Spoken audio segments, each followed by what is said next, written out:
குழந்தைக்கு பிடிச்ச மாதிரி செய்யலாம். சட்னி எப்படி செய்யுதுன்னு பார்க்கலாம் வாங்க. கடாய் வச்சு எண்ணெய் ஊற்றிக்கணும்.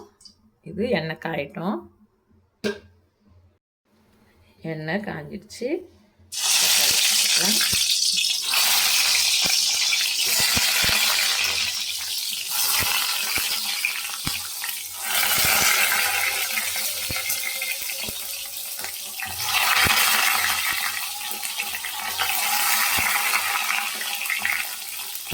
பூண்டு போட்டுக்கலாம்.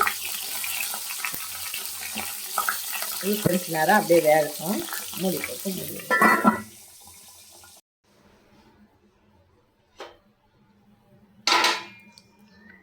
தக்காளி நல்லா வந்துடுச்சு பாருங்கள் எண்ணெயில்.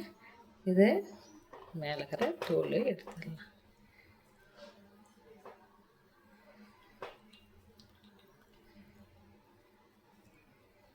மற்ற வச்சு நம்ம இதை கடைஞ்சிடலாம். இதை கடைஞ்சி எடுத்துட்டோம்.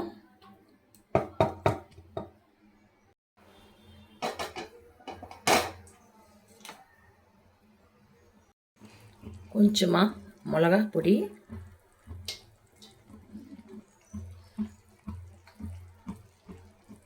உப்பு,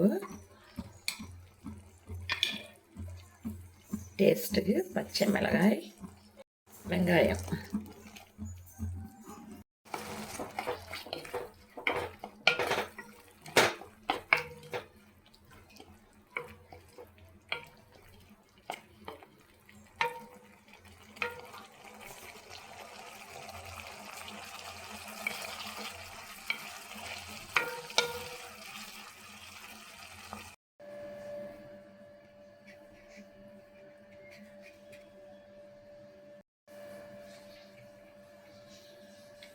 சட்னி ரெடி ஆயிடுச்சு.